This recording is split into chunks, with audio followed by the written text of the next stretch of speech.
वाक़ई अपडेट कंदा हलूं। ॿिए पासे अहम ख़बर आहे दोदापुर मां मीरानपुर वेझो ॿिनि धुरियुनि में रस्ते जे लंघतां झेड़ो थी पियो आहे। ॿ ॼणा मारिजी विया आहिनि। एक भेरो ॿीहर ब्रेकिंग न्यूज़ है तव्हां सां शेयर कयूं पिया। दोदापुर मां मीरानपुर वेझो ॿिनि धुरियुनि में रस्ते तां झेड़ो थियो आहे।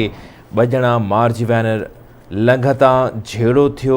मारिजी वियलनि में सलीम ऐं महराब शामिल आहिनि। सनाणी बिरादरी जे ॿिनि धुरियुनि में हिक ॿिए ते जदीद हथियारनि सां फायरिंग कई वई।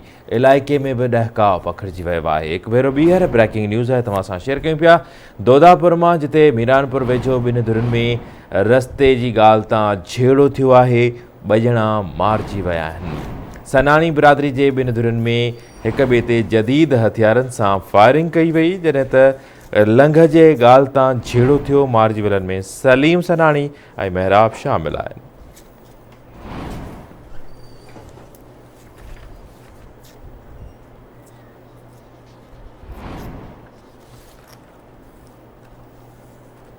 तफ़सील मालूम कंदासीं बशीर कटोहर खां। जी बशीर, अपडेट कजो, छा मामलो आहे? जी बिल्कुल तव्हांखे ॿुधाईंदा हलूं। ही अफ़सोसनाक वाक़ियो आहे दोदापुर वेझो मीरापुर थाणे जे हद कोट हबीबला सुनाणी में सुनाणी बिरादरी ॿिनि धुरियुनि में रस्ते जी लंघ जी मामूली ॻाल्हि तां झेड़ो थी पियो। झेड़े दौरान धुरियुनि पारां हिक ॿिए मथां जदीद हथियारनि सां फायरिंग कई वई, जंहिंमें फायरिंग दौरान 2 ॼणा क़तल, जॾहिं त 3 ॼणनि जे हिन वक़्तु ज़ख़्मी थियण जा बि इतला आहिनि। मारिजी वियलनि जी जेका सुञाणप थी आहे सलीम ऐं महराब सुनाणी तौरु थी आहे, जॾहिं त ज़ख़्मियुनि में सुठो सुनाणी समेत 2 ॼणा बि शामिल आहिनि। जहिड़े सबबु इलाइक़े में ॾहकाव पखिड़िजी पियो।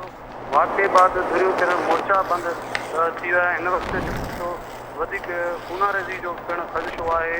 इतला बावजूदि पुलिस भर वटि वाक़े वारे हंधि न पहुती, जंहिं सबबु लाश केतिरे वक़्त ताईं वाक़े वारे हंधि पियल रहिया। पुलिस वाक़े वारे हंधि ठीकु आहे। वॾी महिरबानी बशीर हिन हवाले सां अपडेट करण जे लाइ।